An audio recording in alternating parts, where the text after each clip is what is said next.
পাওয়া তেমন কিছু ব্যাপার নয়, ব্যাপারটা হচ্ছে কি যে দায়িত্ব পাওয়াটা বলতে আরও কাজ আমি বেশি করে করা এবং যত মানুষের প্রত্যাশা আছে এবং আমাদের মাননীয় মুখ্যমন্ত্রী আমাদেরকে যেভাবে আমাদেরকে পথ দেখাবেন আমরা সেইভাবেই আমরা কাজ করব। আর মাননীয় মুখ্যমন্ত্রীর আশীর্বাদে যেহেতু এই দায়িত্ব আমরা পেয়েছি, আমরা চাইব আগামী দিনে ৮ নং টাউন বড়দুয়ালী বিধানসভা কেন্দ্রে আমাদের প্রত্যেক ভোটার যারা রয়েছেন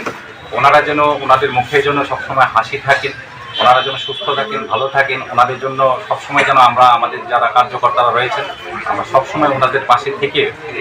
ওনাদেরকে সার্বিক সহায়তা করব এবং আমাদের মুখ্যমন্ত্রী দ্বারা যে সমস্ত যোজনাগুলি আছে সেইগুলির বেনিফিশিয়ারি যেন প্রত্যেকে নিতে পারেন সুবিধা, সেগুলি আমরা লক্ষ্য রাখবো। এবং আমি ধন্যবাদ জ্ঞাপন করছি আমাদের মিডিয়া বন্ধুরা যারা রয়েছেন, আমাদের বিভিন্ন পত্র পত্রিকা নিউজ পেপারে যারা এডিটররা রয়েছেন ওনাদেরকেও আমরা ধন্যবাদ জ্ঞাপন করছি। আর আগামী দিনের আমাদের কাজ হচ্ছে আমাদের মাননীয় মুখ্যমন্ত্রী এই সবকা সাথ সবকা বিকাশ উনি বলেছেন, মাননীয় প্রধানমন্ত্রীজিও বলেছেন এই সবকা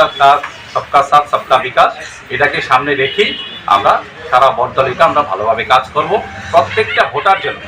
আমাদের বিশেষভাবে আছে প্রত্যেকটা ভোটারের কাছে আমাদের পৌঁছানো এবং সমস্ত ফেসিলিটিস ওনাদেরকে দেওয়া, হাসি খুশিভাবে ওনাদের সাথে কথা বলা, একটা সম্পর্ক বাড়ানো এবং ওনাদের মুখে যত সবসময় হাসি থাকে সেদিকটা আমরা চেষ্টা করি।